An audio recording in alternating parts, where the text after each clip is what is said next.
श्री शिवाय नमस्तुभ्यम हर हर महादेव।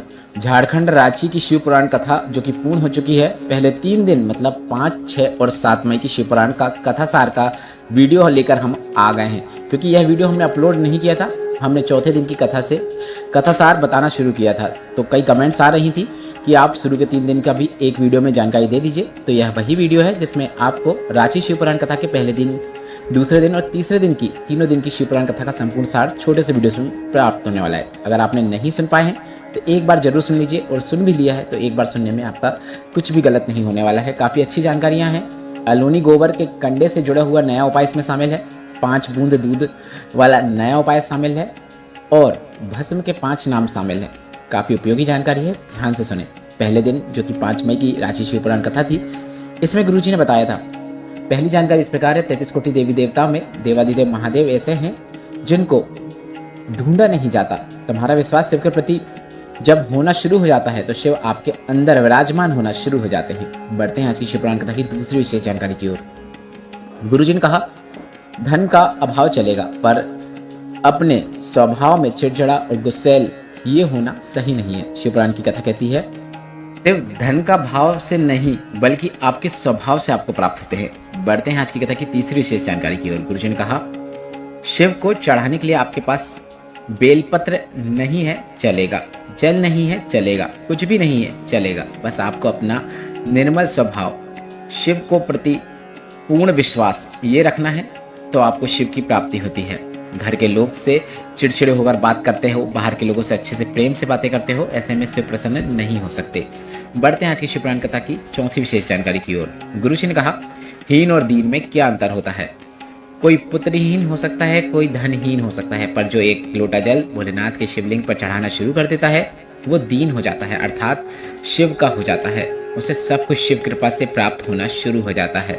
उसके ललाट में भी जो नहीं लिखा रहता है वह भी शिव उसे प्रदान कर देते हैं।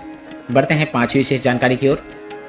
गुरुजी ने कहा, शिव पुराण की कथा कहती है, एक बार बेलपत्र चढ़ाकर भी लोग शिव को प्रसन्न कर सकते हैं, या फिर भोलेनाथ के मंदिर में 3 बार ताली बजाकर बम बम भोले बोलकर भी लोग शिव को प्रसन्न कर सकते हैं। बढ़ते हैं छठवीं विशेष जानकारी की ओर। विशेष उपाय की जानकारी पहले दिन दी गुरुजी ने, जिसमें उन्होंने कहा, शिव पुराण की कथा कहती है, 5 बूंद दूध की, अगर देसी गाय का दूध है वह भी अगर आप शिवलिंग पर अर्पित करते हैं तो भगवान शिव उसे स्वीकार करते हैं और आपकी हर मनोकामना पूर्ण कर देते हैं।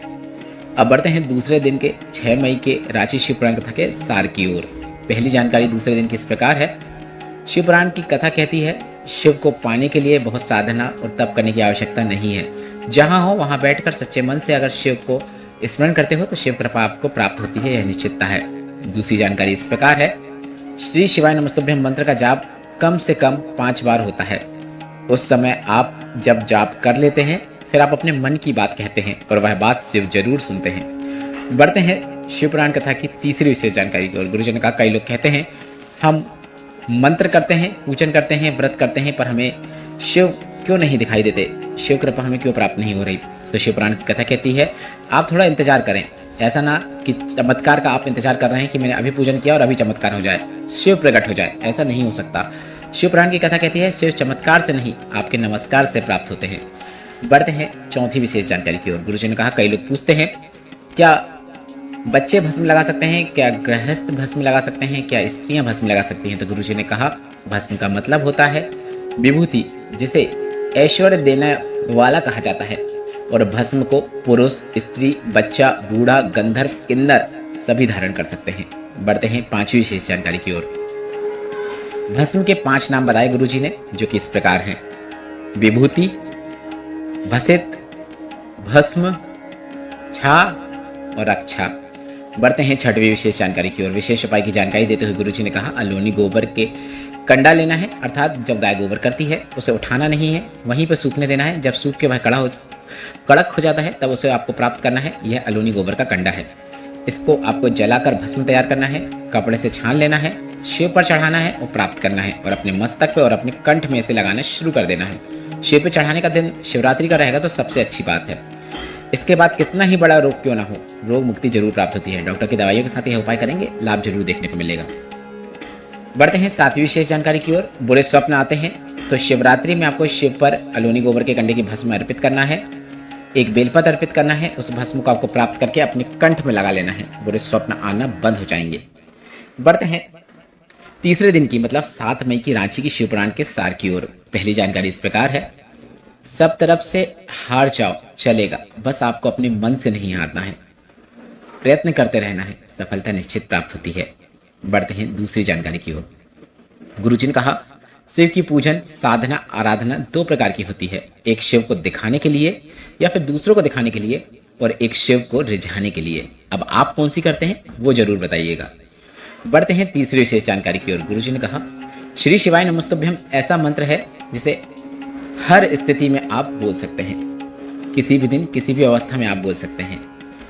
कोई मर गया या कोई पैदा हुआ है तब भी आप इसका जाप कर सकते हैं।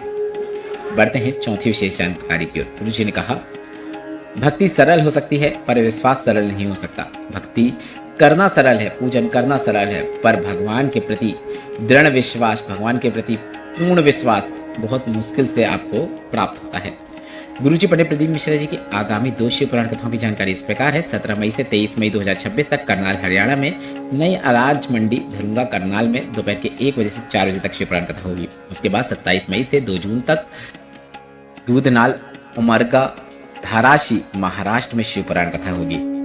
अगर बोलने में कुछ गलती हुई है तो आप कमेंट बॉक्स के जरिए मुझे बता सकते हैं कि कथा पंडाल का एग्जैक्ट एड्रेस महाराष्ट्र का क्या है, ताकि हम अगले वीडियो में वह अपडेट कर दें। वीडियो अगर आपको थोड़ा सा भी उपयोगी लगा है तो वीडियो को लाइक जरूर करें, कमेंट बॉक्स में श्री शिवाय नमस्तुभ्यम या फिर हर हर महादेव जरूर टाइप करें। ऐसे ही वीडियो देखने के लिए चैनल को सब्सक्राइब करना ना भूलें। यह हमारा दूसरा चैनल है, पहला चैनल हमारा धर्म की बातें हैं, उस पर जल्द ही वीडियो आएंगी। तब तक आप इस चैनल पर वीडियो का आनंद प्राप्त कर सकते हैं। श्री शिवाय नमस्तुभ्यम, हर हर महादेव।